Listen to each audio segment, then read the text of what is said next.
Hello, everyone, and welcome to another episode of The Operations Room, a podcast for COOs. I am Brandon Mensinga, joined by my sick co-host, Bethany Ayers. How are things going, Bethany? Yeah, I feel like I almost have your voice today, Brandon. Not quite. What is my voice? It's not smooth and silky. No, I think you do have a smooth and silky voice, but it's obviously much deeper than mine, whereas today I'm feeling a bit sorry for myself. Didn't sleep well and have whatever this is. It started as a cold. It's a bit more than a cold, but it's not COVID. So I didn't sleep well last night because one of my aunts, and I keep trying to figure out how to describe her in terms of like our relationship. It's just, I don't know what our relationship is, but it's just very close and it's always been very close. And she went in for surgery yesterday that I really didn't know if she was going to survive. She went in like an hour before bedtime. So I had my phone set that I could get messages if needed, and then just obviously slept very lightly through the night because I didn't know what was going to happen. Was I going to get a phone call? But also didn't want to look at my phone because I wanted to sleep and I didn't want to have to deal with any news. So it was just this weird dichotomy. So I ended up giving up and waking up like 5 something and then looked, and she's out of surgery. She's still alive. Her son was in the room with her, and we had a phone call at 6 a.m. There were tears, there was laughs, there was a lot of repetition because she's still on anesthesia. So we had the same conversation about 4 times. Yeah, wow. Okay, so you've had quite a night then. Yeah, so quite a night. I went to bed sounding like this, but it's not a surprise that I've woken up sounding the same way because it was not a good night. I'm 51. My parents are obviously getting quite old. They're both still alive. My mother, maybe not quite the same thing, but she went into hospital a couple of days ago. And I get this like text, right? This WhatsApp out of nowhere. It's just like one line statement. Brandon, I'm in the hospital, like with a heart issue. I'm like, fuck. Jesus. I'm like, oh, thank you for that one liner. So obviously WhatsApp, we're back. No response. So then I talked to my sister. My sister is the one to go to for status updates related to my parents for the most part. So she kind of gave me the lowdown as to what was happening. I kind of feel like between young kids, aging parents, I'm not a young kid myself these days, but yeah, I feel like I'm in that sandwich period, as they call it. Yeah, I am either lucky or unlucky that my parents are already gone. So I don't have that direct responsibility. They both died fairly young, but I'm definitely seeing it with my cousins and therefore my aunts and uncles. Most of us were in Albuquerque. So I'm very close to my aunts and uncles in a old-fashioned traditional way. That means that I'm quite grateful that I don't have all of the responsibility of that children have with their parents. And I don't have to deal with all of that horrible stuff because I did it young.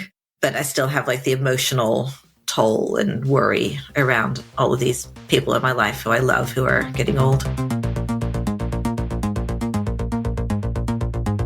So we have got a great topic today, which is the COO's Guide to the Jigsaw Puzzle Company. We have an amazing guest for this, which is Cameron Herold. He is the founder of the COO Alliance and the host of the Second in Command podcast and a returning guest. From our previous episode, I'm a big fanboy of Cameron because I kind of grew up with him in a way whereby I was listening to his podcast pretty consistently to understand what a CEO does. And so the first thing that he had spoken about was this jigsaw metaphor that he uses. And he talked about the 4 corners of the puzzle being core purpose, core values, the BHAG. And by the way, I hate that term. It's so 1990s. BHAG and the 1-year plan as the 4 corners, and the 4 sides being people systems, strategy systems, meeting rhythms, and financial systems. So that metaphor of the puzzle and the 4 corners and the 4 sides, do you like this metaphor? Yes. I also had a bit of an issue with the BHAG, I have to say, because the way he described it quite often just seemed like the vision to me. But then when we would talk about vision, he would get really like confused or annoyed, or because he calls it a vivid vision, like the whole puzzle then becomes a vivid vision. And so we have vision, BHAG, and vivid vision, and they all mean slightly different things. Or core vision, BHAG, and vivid vision. So I think that terminology just got a little confusing, and he very clearly understood what he meant, did not understand what I meant. So I think maybe some improvement on nomenclature would help. I think it's because he has a framework and the framework has specific terminology. And I think to your point, I think the element of confusion, as I understood it, was that we talk about normally you have your vision, your mission, and your purpose. If you want to have three layers, usually the vision generically in most companies, standard terminology wise, just means what is the future state going to look like at some level of like understanding and being able to translate that vision to employees and to investors and folks to get people excited by the future that is possible, effectively what that future looks like at some level of description. So I think the misunderstanding or maybe the confusion within his framework is that I think his BHAG and his vivid vision is a bit of a combination that is that vision that we would normally refer to. It's both elements combined, I guess. And I think the distinction that he was trying to make, which sort of makes sense, I guess, was like his so-called BHAG was the North Star kind of like 20 years out, which we never really refer to, I think, in the way that I think about these vision things. The 20-year out thing of like the transformation of like putting a computer on everyone's desk from Bill Gates is kind of what he was referring to. And then separately, he was referring to this vivid vision being 3 years out, very specifically. What does everything look like? So both with the product, the market, the company, very descriptively, you write a 4-page document. What does that 3-year organization look like at that stage? Yeah, I got that. It's just that it's vivid vision versus vision. And so then I would say vision, meaning like the normal definition of vision. And he would then be like, no, it's a vivid vision. I was like, no, I'm not talking about your vivid vision. I'm just talking about vision. Yeah. Yeah. And I think any way you slice it, do you have a vision and can you articulate it in helpful, useful ways? And maybe these are some tactical ways that might be useful ways of actually making it come alive. Yeah, I think so. And he's looking at all of the key elements of a business. I just had a thought, because I'm not generally a fan of frameworks, but sometimes they are nice to just speed things up. We are doing our first leadership offsite on Tuesday, and I needed to figure out what the agenda was. What are we going to cover? And then also share a pre-read with the team. And so I used ChatGPT to help me with everything. And in the course of a few hours, we had it done. And I ended up using a narrative format for my pre-read for 3 reasons. One, I don't have any data or diagrams to show yet because it's a bit early.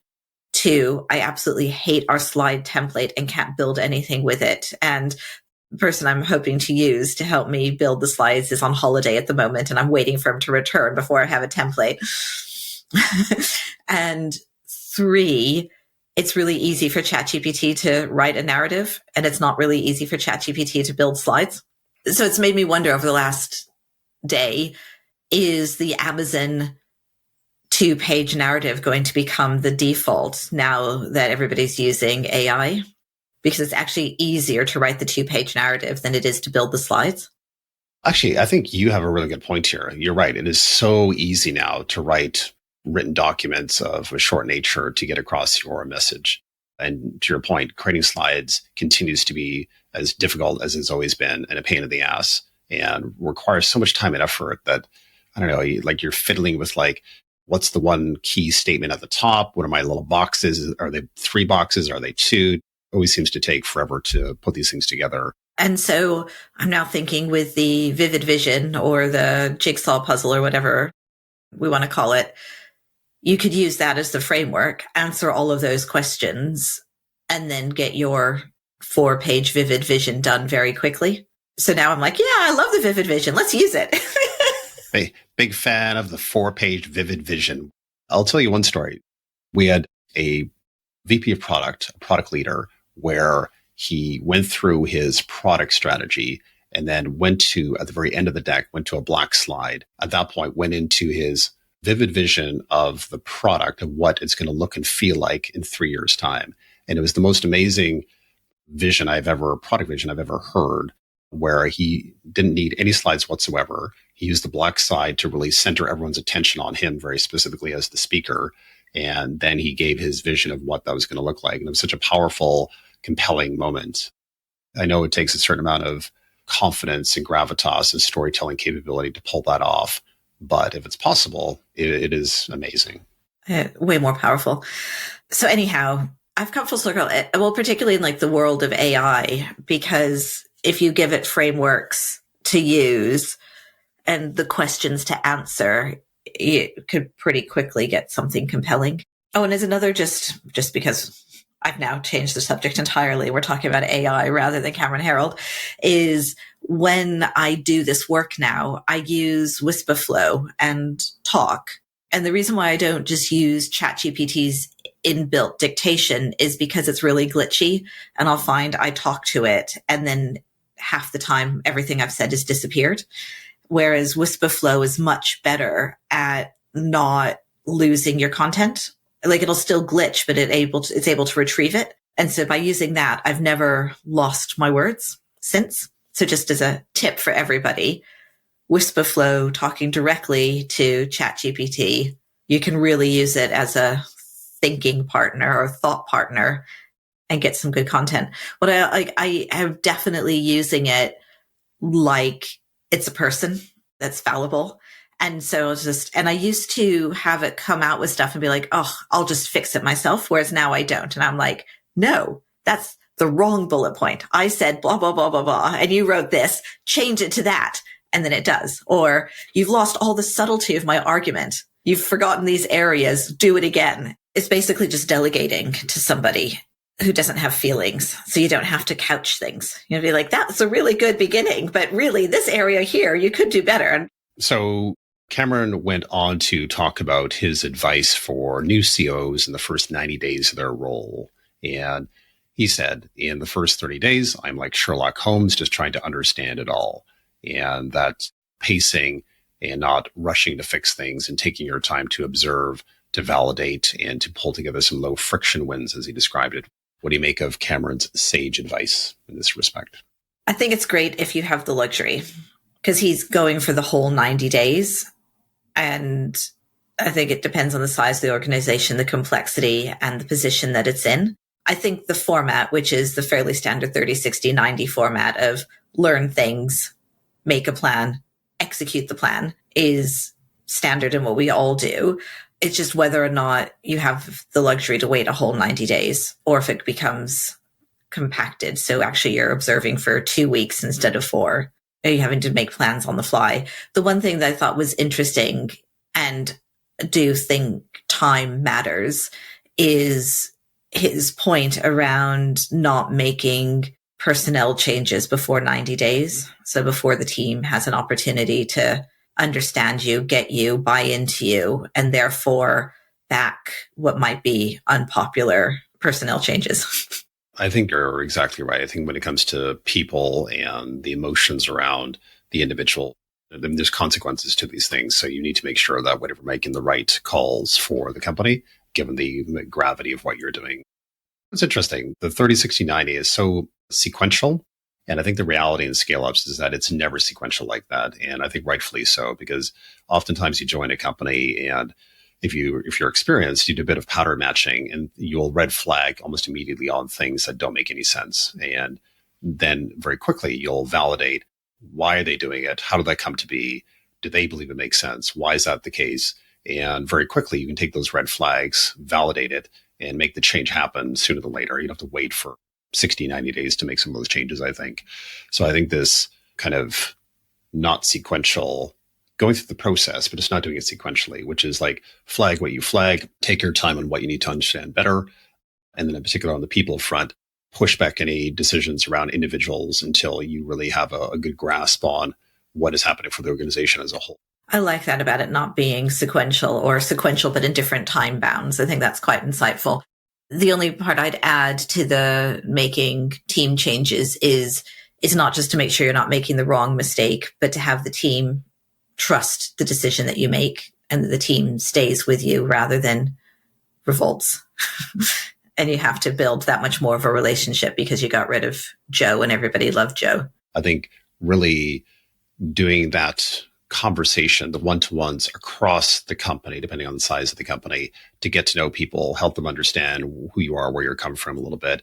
In that first 90 days is critical to en masse get them to be in a position of like some level of trust related to yourself. Because obviously, as you hit into that 90-day time frame and you start thinking about moving people around, you have to have some inbuilt level of respect, trust, credibility to make them feel like things are not being randomly done. Or they're just bringing in your favorites. So Cameron had talked about the COO must be the leash, not the choke collar on the CEO. What do you make of that? It's such an emotive image, isn't it?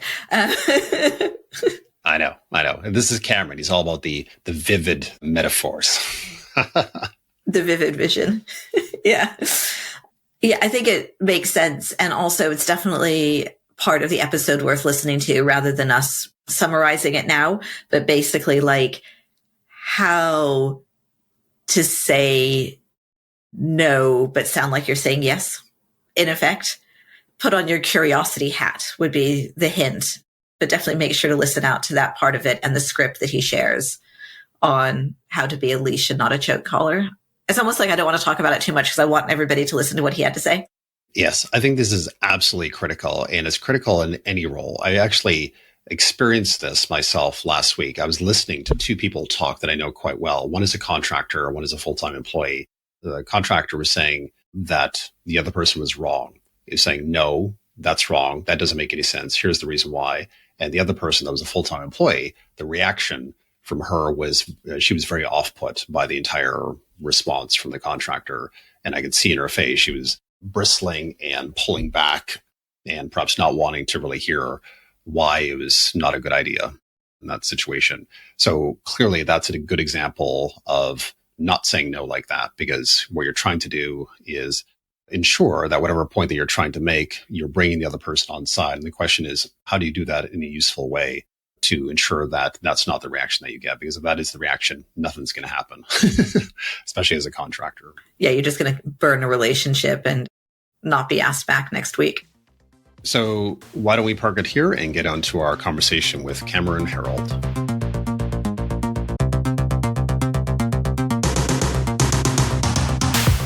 We are revving up the engine of the podcast and looking for a great brand to sponsor the show. We have over 7,000 listeners now across COOs, CEOs, founders, and operational professionals who are decision makers for all kinds of technology, including HR, planning, strategy, legal, and other tools. It's Beth here. I just wanted to thank you for listening to the podcast, and we'd love to keep it going, but we're going to need to get some sponsors in order to do that. So if you work at a company that could benefit from speaking to listeners like you, or know of a company that might benefit, please send them our way. To find out more, go to operationsroom.co/sponsorship. That is operationsroom.co/sponsorship.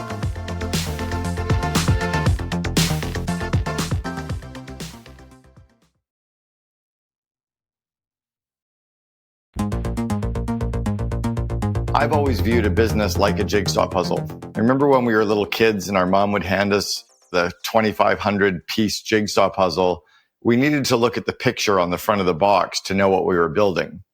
So for me, that picture on the front of the box is something called the vivid vision. We can talk about that. It's that 4 or 5 page description of what your company looks like, acts like, and feels like 3 years in the future.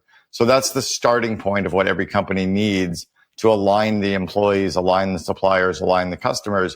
And so everyone knows what they're building, right? If we handed you a jigsaw puzzle with 5,000 red pieces, they were all red, you'd be like, well, that's just not helpful, right? So the picture is the starting point. And then we always looked for the corners. We'd always find the 4 corners of the jigsaw puzzle. We'd put them on the table, and then we'd look for the side pieces. For me, the 4 corners are your core purpose, your core values, your BHAG, which is that Jim Collins term. And I want to talk about that because almost everyone does it wrong. And then your 1-year plan that you work towards that 3-year vivid vision. Those are the 4 corners of every company's jigsaw puzzle. The 4 sides of the puzzle are the employee systems. And that's the recruiting, interviewing, hiring, onboarding, and leadership development of people. And then it's the strategy systems. That's time to actually be strategic, to think out on the calendar, to have time to look at your SWOTs, to put operating systems in place to actually give people the tools, to bring AI into the organization. That's all strategic. And then you have your meeting rhythms. The meeting rhythms are your annuals, your quarterlies, your financial reviews, your L10s, your weekly meetings, your daily huddles, your one-on-one coaching systems. And there's systems related to meetings. The fourth side is your financial systems. And those are things like your cash flows and budgets and understanding the different levers to be pulling. And then the middle parts of the puzzle are all the big shiny objects like the yellow umbrella and the red beach chair. Well, those are the culture systems that kind of emerge when you have the corners and the sides of the puzzle in place. And I think for many entrepreneurial companies, the entrepreneur gets distracted with that big shiny object. Oh, this looks cool. Let's do that. Well, yes, but let's get the corners and the sides in place first. It's like building a home. You have to build the foundation to be strong. But if they're just excited about putting in the new appliances and the fancy cabinetry, but we haven't got the foundation or the walls built, you're kind of doing it all backwards. So I've just visualized building a company in the way of building a jigsaw puzzle. So what I really like about the corners is that you only have purpose, I think you called it, which I like because I'm always so confused about what's a vision, what's a mission, what's a purpose. And I feel like we get into these semantic debates around it. And I like that you just have one and we don't have to worry about the others. So a core purpose is the reason that your company exists, right? My core purpose for everything I've done for the last 18 years has been to help entrepreneurs make their vivid vision come true. Everything I do drives helping entrepreneurs make their vivid vision come true, right? Helping them build their business. So my speaking, my coaching, my COO Alliance, my Invest in Your Leaders course, my 6 books, my podcast, they're all aligned. Being on your show is aligned with helping entrepreneurial companies build their vivid vision. I don't work with corporate. I don't work with government agencies. I really don't do stuff with nonprofits. It's all that entrepreneurial world of making their vivid vision come true. So it allows me to say no to things and be very focused on what I do. And I think that's where many companies get distracted. It's like, what was McDonald's doing trying to sell pizzas 20 years ago? Like, what were they thinking? And then the second corner is your core values. And I've seen so many companies do core values wrong. They'll either have single words like integrity or passion, but then they have to have a whole bunch of explanation bullet points down below. What I prefer to do is have a maximum of 4 or 5 core values, have each of the core values as a very easy to understand phrase, like deliver what you promise, respect the individual, pride in all you do, and find a better way are 4 very, very strong core values for a company. Maybe the 5th is have some effing fun, but they don't need any explanation, right? It's understandable. We get it. And if the company hires people who already live the core values and fires people if they break the core values, they become an underpinning. They become foundational in the company. But if you merely put them on the wall and you don't talk about them, you don't celebrate them, you don't hire against them, that's when you're going to have trouble. I remember they asked Herb Kelleher, the founder of Southwest Airlines, how do you get all your employees to be so happy? He said, we hire happy people. How do you get all of your companies to deliver what we promise? We hire people who deliver what we promise, right? How do you get all your employees to be so respectful of it? We hire people who respect people. What your core values are and you hire for them, you deliver against them, you celebrate them, you thank people about them, you talk about them all the time, and you fire people if you break them, it's easy, right? That's a second corner of your jigsaw puzzle. And then the third is that BHAG, that big, hairy, audacious goal. Now, most companies do it wrong. They say, oh, they want to change 1 million lives or educate 1 billion whatevers. That's just a massive goal. By Jim Collins' definition, and Jim Collins, who wrote Good to Great, is the one who coined the term BHAG, the big, hairy, audacious goal. It has to be a 20 or 30-year stretch that from outside the company seems impossible and from inside seems plausible. And it's not measurable. So at 1-800-GOT-JUNK, our BHAG was to build a globally admired brand. That meant building a great call center, having a great franchise program, great marketing, great PR, great branding. Everything we did had to become measured against other globally admired brand. Internally, we called ourselves the Starbucks of junk removal or the FedEx of junk removal. That's who we benchmarked against. Boeing's was to democratize air travel. Nike was to crush Adidas, right? In 1972, that was a crazy BHAG. Microsoft was to put a computer on every desktop, and then they later said, and in every household. But Microsoft didn't even make computers. But their BHAG of putting a computer on every desktop was because the software that we would all want to use would be so powerful that we would need those. And they sold the operating system, DOS and Windows, that was on all of these computers.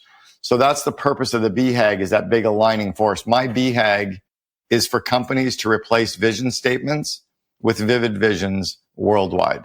Because the one sentence vision statement or mission statement doesn't work, right? You just mash a bunch of words up into a fancy sentence. It doesn't do anything. And that's where most people have the problem with the vision statement or mission statement, which is why I've completely replaced it with a 4 or 5 page document that describes the entire company.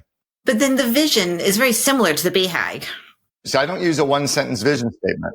Most companies, when they have a vision statement or a mission statement, they got a bunch of their executives together. They all picked their most important words, their most inspiring words, and they put all the words together into one sentence, right? To align the world's organization with these kinds of people doing this kinds of things, doing that. Like, it's just so watered down that it's weird.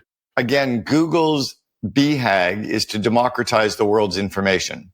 That could be a mission statement, but most companies stretch it out into something that's just this gobbledygook of crap. You have your vision as you described it. You're trying to describe how 5 years out or some time period out, what is the company that you're trying to achieve? What does that look like? What does that feel like? That type of thing.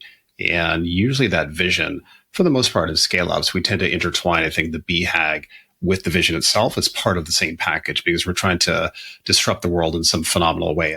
So again, the vivid vision is a 3-year out vision. It's not 5, it's not 10. When you go out 5 or 10 years, it becomes so far out there that no one really takes it seriously enough yet. The BHAG of the 20 or 30 years is an inspirational, like democratizing or colonizing Mars is a BHAG. But the vivid vision for what SpaceX looks like in 3 years is when you describe the leadership team, the use of metrics, what the company operates like, what the culture is like. You describe operations and IT and marketing and finance. It's kind of a paragraph about each functional area and all the operating parts of the business. In the EOS world, what they've done is they put something in place called the Vision Traction Organizer, which is basically 10 goals. And it's these 10 big goals that align people, which is great. But those 10 goals don't necessarily describe how we work together as a team. They don't necessarily describe the energy that you feel when you walk into an office. And it's important because the entrepreneur often feels that in their mind, right? The entrepreneur, the CEO, often has a full vision of what they want all this to look like, but no one can read their mind. When they write that down and describing the company, let's say December 31st, 2028, so 3 years out, everyone can see it and feel it. And it's close enough that they can start working towards it. But the foundational things that they're going to put in place are the year 1 projects, and then they'll do the year 2 projects, then they'll do the year 3 projects, right? Some sentences of the vivid vision they'll start on now. But if you lean out 5, 10 years, there's not enough tension to really worry about that. It's just so far out there, we can kind of keep pushing that down the road for a few years. The reason I only do the 1-year plan is if you start putting plans in place that are really firm for 3 years out and 2 years out, the world has completely changed 12 months from now, more so now because of what's happening with technology and AI. Don't know how happy you're going to be with this question, but I guess it's like, are you looking at using the vivid vision as an alternative system to EOS? So like if people just aren't getting on with EOS, they go to vivid vision, or are they complementary, or how are you viewing them? Yeah, very complimentary. In fact, I've talked to the team at EOS about this. I talked to Mark Winters about it. I've spoken to Gino Wickman, who wrote the book Traction. I'm actually interviewing their new COO on our Second in Command podcast. I've interviewed the team at 90.io, which is the operating system that a lot of the EOS people use. So the vivid vision is what's missing for EOS, right? EOS is a great operating system for the systems that you need to scale. My Invest in Your Leaders course is something else that's missing at EOS. It's the leadership skills that everyone on the management team needs to operate a business and the people, right? There's nothing in EOS about situational leadership or coaching or delegation or managing projects or running interviews, or they talk about the L10 meeting, which is great. But what about the annual meetings, the quarterly meetings, the daily huddles, the one-on-one coaching meetings, the financial reviews, the business area reviews? Are all meetings that are needed when your company is a mid-sized company, right? When you get 50 to 100 employees, you need more than an L10, right? If you're coaching people on a weekly basis, you need more than an L10. So the vivid vision is like an aligning point. And I would say about 40% of our COO Alliance members use EOS. And we even have a dedicated channel inside of Circle, inside of our COO Alliance community, which is like Slack, where we have a dedicated channel for all of the EOS users of the COO Alliance. Yeah, I'm a huge fan of EOS. One of the things I like about EOS is the simplicity around people. It's kind of a ready-made scorecard. You might get a better scorecard, but this is a really basic one. And I like that to begin with. I do too. Remember, the people systems start with the recruiting. So EOS doesn't talk about recruiting. It doesn't talk about running the interviews. It doesn't talk about reference checks. It doesn't talk about the onboarding of people. But once you have the people, then that people systems, right, around what they're doing and what the responsibilities are is absolutely critical because it helps with communication. It helps with understanding what things people are supposed to be working on and what they're responsible for. I'm noticing a trend right now with companies that are looking to bring AI in. They get all their employees to write down everything they work on, and they realize that half their employees aren't doing more than 10 hours or 15 hours of work during a week. They're just trying to automate some work, and they're not even doing 40 hours work. So now we're able to replace people when we realize they don't have much. So EOS is really powerful in that sense. And then it's the leading of people, where how do you coach people? How do you align people? How do you handle conflict with people? How do you remove them when they're in the wrong seat or put them in the right seat, right? Those are all pieces that you have to layer into the operating system of EOS. So maybe just to switch gears. So obviously Bethany is joining a new organization as a CEO, and I've been at my company now, my new company that I'm working for about 6 months. What is the best way to tackle that first 6-month thinking in terms of what you should focus on, what matters? Yeah, so I call it the first 90 days or the first 100 days of entering into an organization. In the first month, the role of the CEO or COO coming into a company that already exists is to really get to understand the culture, the people, the current strategy, the past, the SWOT analysis, the competitive landscape. It's going for lunch with every leader, either in person or over video. It's sitting in on every business meeting and just sitting in the corner and listening. And in the first 30 days, it's asking questions. And I like taking a notebook and scribbling down all my ideas. And for 30 days, I'm like Sherlock Holmes, or I'm like a detective, just trying to understand it all. I want to understand everybody. I want to know, who do people think we should fire? Who do people think we should promote? Who are the A players? I want to get to know all the idiosyncrasies. I want to know what got us to here and where were we stumbling. And I really want to know the customers and the strategy and the marketplace. And I don't want to put any ideas in place in that first month. In the second month, I'm going to go back through my list of ideas, because I might have a list of, oh, we should fire Bob and we should promote Betty. In month 2, I'm going to go back and stress test all my ideas. I'm going to go back and really question all of the things that I'm thinking about to see which ones we should start running with. And then by month 3, I'm going to start putting in place the projects and initiatives that are very easy to put in place and that have a low, what I call PETA factor, a low pain in the ass factor. They don't require a lot of people, time, or money, right? I want to put projects in place that don't require a lot of people, time, or money, that will give us a good ROI so that the team will go, oh, that was easy, right? Look at this idea that Bethany had. That was easy. And look at the result that we got. I'll also look for projects that will be like launching a satellite. They might take a little bit of effort, but once they're done, they pay dividends for a long period of time, right? Maybe it's going out to our 500 customers from the last 3 years and getting 100 of them to leave a Google review to take us from 5 Google reviews to 100 Google reviews in a month. All of a sudden we go, whoa, we're now substantially changing, and that pays dividends for the next 12 months. I try to avoid any of the projects that are complicated, like putting a new CRM in place or changing systems in a very big way, or coming in with an entire EOS system. I might come in with one component of it. Maybe it's just the L10 meeting, or maybe it's the vision traction organizer. So I would look to put very simple systems in place first.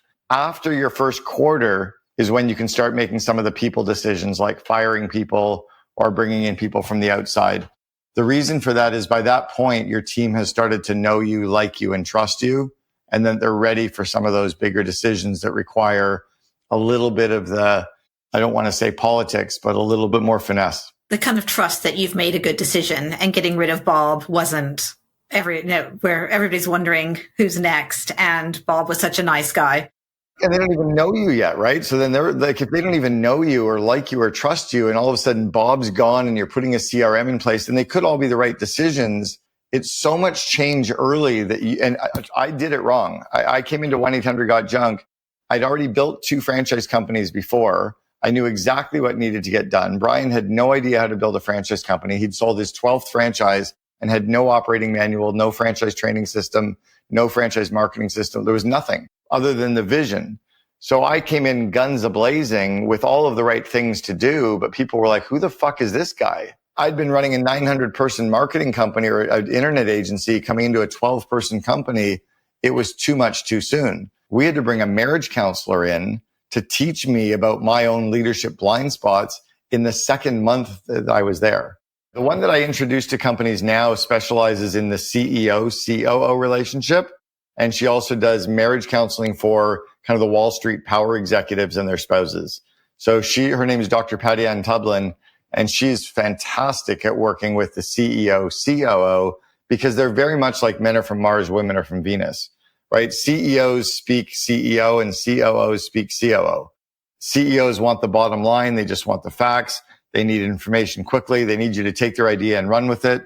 The COO wants all of the data. They want the systems. They want to understand the whole process.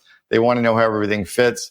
They usually want to give too much information. So teaching them how to work together is a very powerful kind of in sync.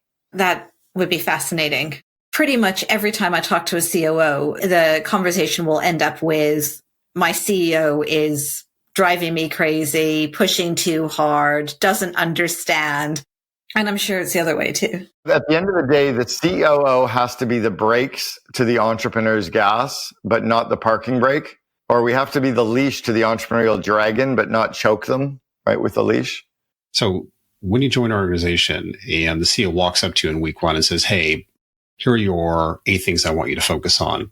What do you do with that? What will be your reaction to that?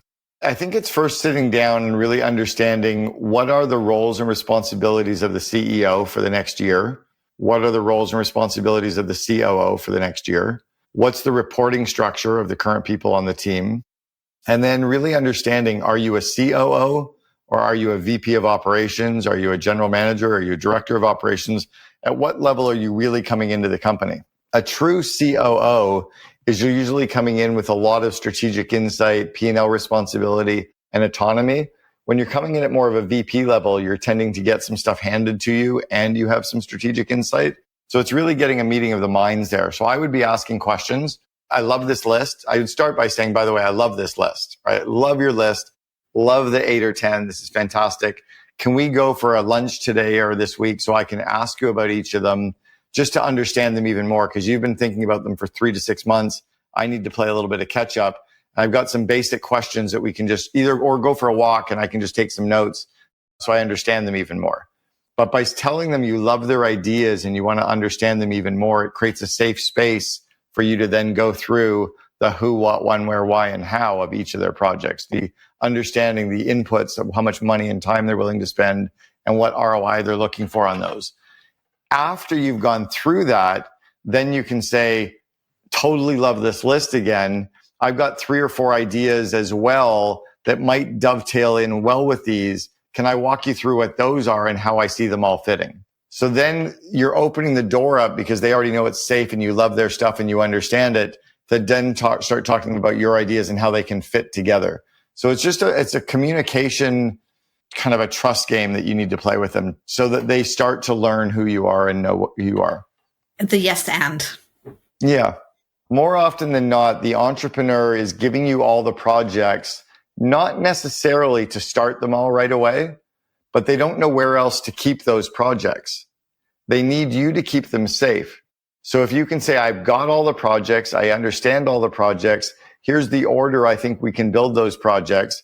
Here's where my 4 other ideas are going to merge in. We're going to do these ones in first quarter, these ones in second quarter. How does that fit?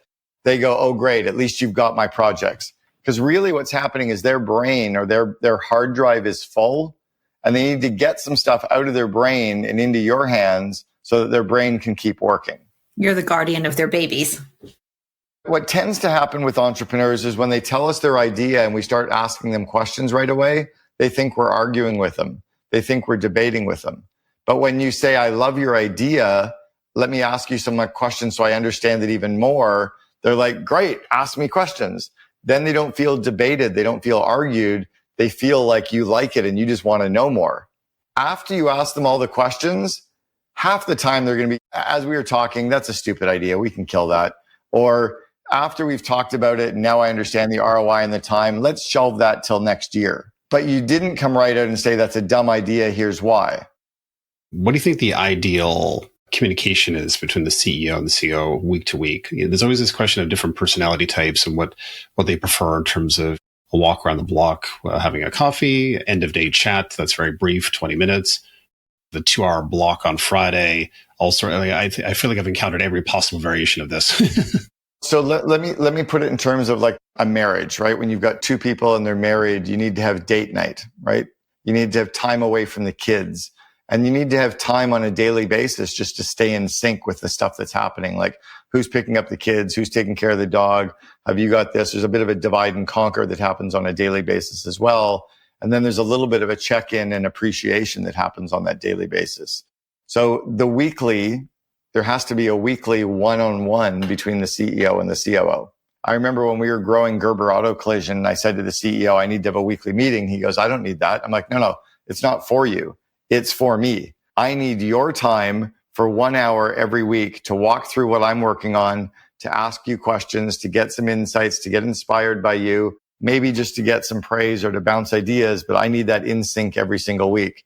And then every quarter, we need to get together in person and go play some pool or play some golf or hang out and maybe get deeper into the strategy and the planning. But we need some time just to get in sync. So you need some time with your CEO and COO to get away from the rest of the leadership team, to go for a run, to go golfing, to work off site from the tennis club together. And then you need to have time in the office on a weekly basis and even daily check-ins around what's going well and what's not going well. Brian and I got so good in scaling 1-800-GOT-JUNK that our desks were right beside each other so that we were literally could hear each other so that we could stay completely in sync throughout the day. So that we could catch each other and go, that was fucking amazing. I love what you said there. Or here's an idea I just heard, or kind of a lot of that in sync stuff. But every Tuesday and Thursday, we'd go for a run in the morning. Tuesday mornings, he would meet me at my house. Thursday mornings, we'd meet at his house to go for a run. And then Friday, we'd work from his tennis club or my tennis club. And we would literally be off site for the morning, sometimes not even chatting, just working away on our laptops, but able to stay in sync away from the rest of the team. It sounds like a more intense relationship than your marriage, or a deep best friend, or like brothers, like that level of time you spent together. We had an unfair advantage. Brian was also the best man at my wedding 3 months before I joined him. So we were also in a forum group in EO for 4 years. So he knew me and had seen me run companies and I'd seen him running his. So we already knew a lot about each other and we liked each other. But I think when you're hiring a second in command or when you're looking to work with a CEO, make sure you like each other. Make sure that you do want to spend time together because they will be your business spouse. Men are from Mars, women are from Venus, right? Women solve problems and see the world differently than men do. Men are not hairy versions of women, but if we can learn to communicate and collaborate and talk to each other. I remember when I would come home, my wife would want to be telling me about her day. I just hold the basket and let her telling me all about her day. And I'm like, that's kind of cool and amazing. And if she's not telling me about her day, then something is shutting down. Well, you need to understand the CEO the same way. The CEO needs to create space for the COO to give them all the updates. So I will have like just a little point of contention of like men are from Mars, women are from Venus, or every human is different and needs to understand how to relate to any other human.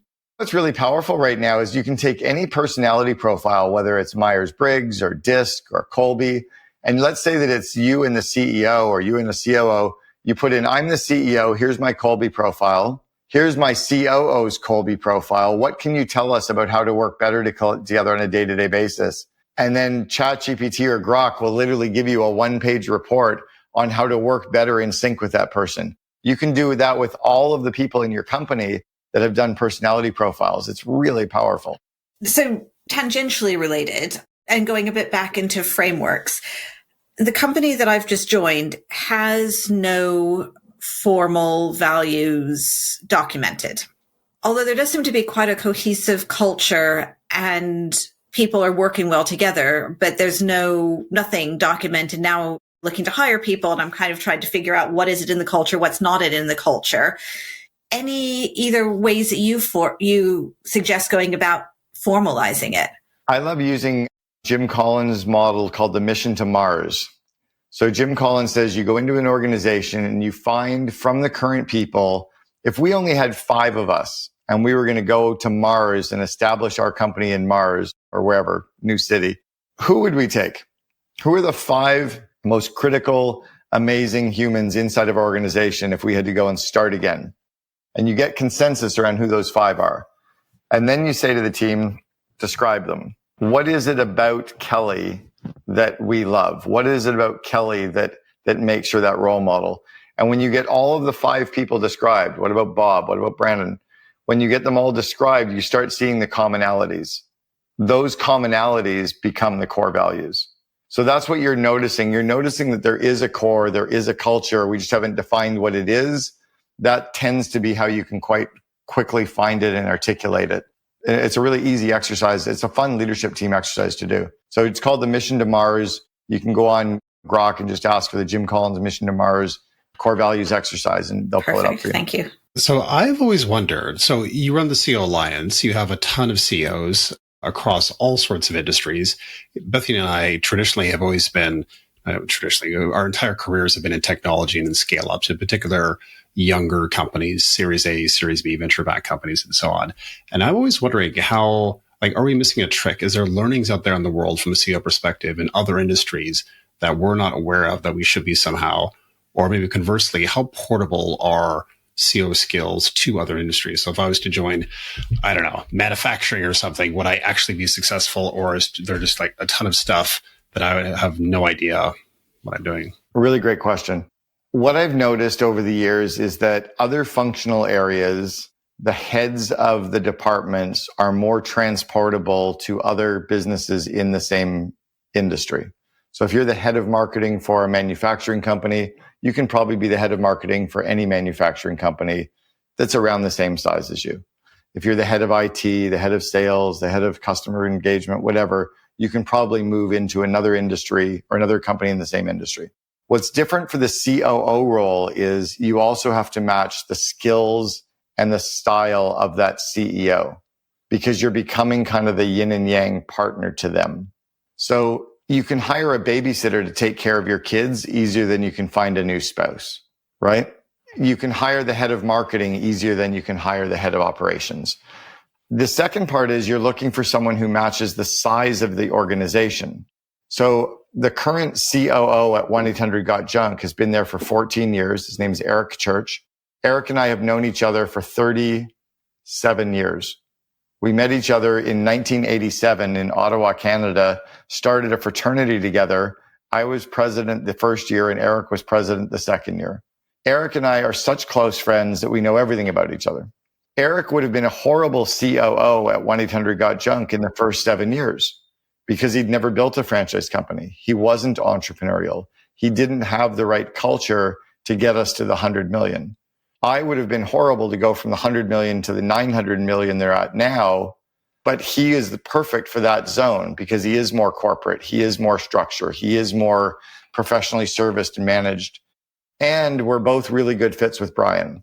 So we both matched the CEO, but our timeline of when to arrive was different. So there's that component to figure out too. What I do believe is that the skills and ideas you can take from other industries are as powerful as the ones that you can take from your own industry. And I think every CEO and COO should be a part of an industry trade group, right? Like you should be, if you're in the real estate space, you should be a part of the Core Collective and go into the GoBundance group. But then that becomes an echo chamber where you hear a lot of stuff from your industry. You should also then be in a non-industry group like a YPO or a Vistage or a COO Alliance for the COOs, where you're getting ideas from lots of industries, but from your peer group of other COOs or, in YPO's case, other CEOs. So do you think that means in some ways it's easier to change industry because it's harder to find the connection with the CEO? So the CEO should be looking more widely, or do you think it's just all luck? When the CEO is looking to hire a second in command, they really have to understand themselves first and the company second, and then the size of the organization third, right? Because you're looking to have someone who matches you, who likes to do all the stuff that you don't, who is really good at all the stuff that you suck at. Ideally, someone who has some industry experience, like I had franchising. We weren't looking for junk removal. We were looking for franchising in the home services space, right? Not franchising in the restaurant space. Very different. And then we were looking for someone who was entrepreneurial. Well, I'd built all these entrepreneurial companies. I'd coached 120 entrepreneurs before 1993, right? I'd been coaching before business coaching wasn't even a thing yet. For real, like business coaching started in 1993 and I'd already coached 120 entrepreneurs. So yeah, you have to find someone who matches you and the industry and the size of the organization. It's a tough role. And where most companies fall down is most of the entrepreneurs have had no training on how to do a job interview. They don't know how to do an interview. They don't know how to do reference checks. They talk too much during the interview. They don't know how to probe. They don't know how to ask open and closed-ended questions and use a pregnant pause. They don't know how to get the candidate selling themselves. So what happens is they hire because they like someone. Liking someone is only one part of the job interview. But knowing that they've done it before and have the skill sets to do it before, and that they don't just have the knowledge to do something, but they've done it, right? Like I know how to win an Olympic gold, just be faster than everybody else. I know how to break a world record, just be faster than everybody, but I've never done it. So I know how to manage people. I know how to run a P&L, but I've never been an accountant. So learning the skill of being able to interview past the knowledge and into the actual experience layer is where most companies are not very good at yet. So I agree. I feel like the area where I struggle most is sales, because they're just really good at selling and what you want to hear, but I want to know what they actually have done. Yeah.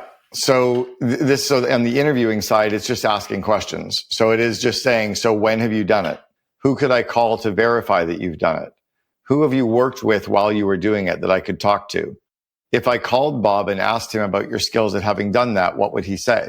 Right? It's those kinds of questions and probing that you're asking that most people don't have that skill set yet. They haven't been certified in interviewing. It's one of the 12 modules in my Invest in Your Leaders training is the skill of doing interviews. But we have to get our management team to like a bronze or a silver layer of skill set at doing interviews because they do them all day long. Business is really, really easy if you give people the skills that are in my Invest in Your Leaders training and an operating system like EOS that work together, right? But you can have the best system like EOS, but none of the soft skills of leadership, your business is never going to be successful. Or you can have all the leadership skills and no operating system and you're not going to be successful. Yeah. So in that interviewing space, I feel like working in scales back to back, we're always going into high growth mode. So you join a company, we're doing a fundraise, we're going to land 10 million pounds, and we're going to go off on this crazy growth journey. And step by step, company by company, I've gotten better at this leveling up of the interview process, if you want to call it that, from first contact all the way through conversion of a candidate to an employee and the onboarding itself that happens post that entire process. Is there anything that you can kind of impart on me as somebody who's done this before several times, of things that I should maybe think about more or maybe think about less, perhaps? So at College Pro Painters, which is where I really learned kind of the real world MBA of running a company, every year we had to go out and hire and train 800 franchisees. So imagine in 4 months to go recruit, hire, and train 800 students to be franchisees. And then in 1 month, we had to train them to go out and hire 8,000 students to paint houses. So over the course of 4.5 months, we were recruiting, hiring, and training 8,800 people. So our interviewing systems became operationally world-class. Like there's not a lot of companies out there that hire 8,800 people every single year. And I was in the top 30 people of the company doing it. So the systems that I would make sure that you have in place are, first, to really know the behavioral traits that you're looking for on a role-by-role basis. What are the 3 to 5 core ways that we need that person to show up? As an example, a salesperson will never make it through an HR screening process because HR people hate salespeople. Salespeople are winging it. They shoot from the hip. They make it up on the go. They don't follow systems because there's no real systems that exist. They need to be able to bob and weave and sell with culture and match energy and be as persistent as possible. And no does not mean no to a salesperson. No only means no in a bedroom. For HR, they can't stand any of that. No means no. I's are dotted, T's are crossed, policies and procedures. So very different behavioral traits for two different humans. So understand what behavioral traits you're looking for. Make sure that everyone who's interviewing the people knows what you're looking for, knows how to define it, and has some starting questions to start the interview around those areas. At the end of the interview, make sure that you can rate people on a bell curve against the core behavioral traits you're looking for and the skills they need to have, and rate them where 40% of the candidates get a 3 out of 5, 20% of the candidates get a 2 out of 5, 20% can get a 4 out of 5, 10% get a 1 out of 5, and 10% can be given a 5 out of 5. So that bell curve of candidates with at least 3 proofs for why you gave every rating. So simple systems like that are powerful. I don't let anybody look at a resume when it's being submitted. We email the person back right away. We were like, thanks for your resume. Please read the vivid vision of what our company looks like, acts like, and feels like 3 years in the future, and send us a 2 to 3 minute video of how you can help us make it come true and what you love about our vivid vision. The only resumes I'm going to look at are the videos that I get back that I like. Then I'll look at the video and the resume and bring them in for a group interview. And then we tend to follow the systems from the book Who by Jeff Smart, or his dad's book Top Grading. We kind of take that and make a more entrepreneurial version system to run the actual interview with the first, the second, and torque. Here's what drives me bonkers is like employees or companies will say, oh, I don't want to spend 3 or 6 hours interviewing a candidate over 3 interviews. Okay, but then you're going to just wait 90 days to see how they work out. Like the reason you have to wait 90 days to see how they're doing is because you suck at the interviews. If you were good at the interviews, it's that slow to hire, quick to fire. You have to be slow to hire, but it's by being intentional with your process. The reason that most people don't do the long interviews is they don't really know how to do the interview. So they just end up talking to people and asking a bunch of random questions and not even knowing where they're going with it. So then, yeah, it just becomes a bit of a waste of time for everybody. We didn't have time with that at College Pro Painters because if we hired the wrong franchisee, we couldn't replace him until next year. So that means we were down a franchise. So we were very, very predictable with what we were looking for. How, like, I'll tell you right now, I go back to 1986 when I was hired as a franchisee. They were looking for leadership, attainment, tenacity, introspection, and interdependence. Those were the 5 core traits that they looked for. That was 35 years ago, and I can still rattle those off. Actually, almost 40. So when you're so clear on what you're looking for and how to find it, the definition of tenacity was the dog-like work ethic to get over, under, around any obstacle put in one's path. That's the definition I remember from when I was doing interviews for College Pro Painters in 1989 when I was hiring franchisees. But most companies couldn't give you the definition of what they're interviewing for tomorrow. Does it work for leadership, like senior leadership positions? I'll give an example on senior leadership. We were hiring somebody to be the head of finance at 1-800-GOT-JUNK, and I wanted to know culturally what they were like. I drove past their home to see what their home looked like. And I remember driving past, it was a drive-by, and I remember driving past Trisha's home, and they know this, Trish Saltis, who became the CFO. She lived in the same neighborhood that Brian and I lived in. Check, right? Culturally similar. We drove past her house. It was this cute kind of craftsman-style bungalow. She had her living room windows open. I could kind of see inside. You could see that it was decorated and it was clean, and the garden was done. I'm like, yes, I get it. Then I drove by the other guys, and the other guy, we could never get a read on him. He was just very beige. And I drove past this guy's home, and it was this very kind of nondescript Beige. Yeah, it was gray, but beige home, right? It was like, there wasn't even any, it was just like, it was nothing. So culturally, we would dig. You go into their Facebooks, you go to their LinkedIn, you have to care about this stuff. And that's where it goes wrong with senior leaders, you think, is just not digging deep enough on the culture side, because it ends up being leadership style or culture that means that they're not a good fit rather than whether or not they can do their job. Correct. I had the CEO of a law firm, John Barry, and he was hiring a COO, and the COO was flying into Oklahoma, and John said, you can stay in our guest house. We'll have dinner the night before, then we'll go in and do the interview the next day. And the COO said, great. I mean, any COO that says yes to staying at his potential customers or employers' guest home check, right? As a culture, they get to see each other really quickly right away. John is a former military guy, I call him type AAA, just total type A. He says to the guy, hey, I don't know what you're up to in the morning. I don't normally get up at 5 o'clock and go to the gym. And the COO says, awesome. I brought my workout gear with me. I was going to get up and do a workout on my own. I'll go with you. You don't even have to do an interview at that point. Like, you already know this person is culturally fitting, right? But now you can get into the skills. Have they done it before, right? But most companies won't do the work. So we've had a fascinating conversation today, Cameron. Thank you. Like, big theory, practical suggestions. If our listeners only take one thing away from listening to this episode today, what is it? I'd say to remember that none of this actually matters. That what really matters is none of us are getting out of this alive. We're all just walking each other home. And let's enjoy the journey. Let's love bomb on our employees. Let's love bomb on our suppliers and our customers. Let's show gratitude for people that are living the core values and trying their hardest, because at the end of the day, they're just doing this to make money to go back to their families and their lives. So I think it's to remember that human experience and really care about people on the journey that we're on together. That's a fabulous way to end the episode. So thank you, Cameron Herold, for joining us on the Operations Room. If you like what you hear, please subscribe or leave us a comment, and we will see you next week.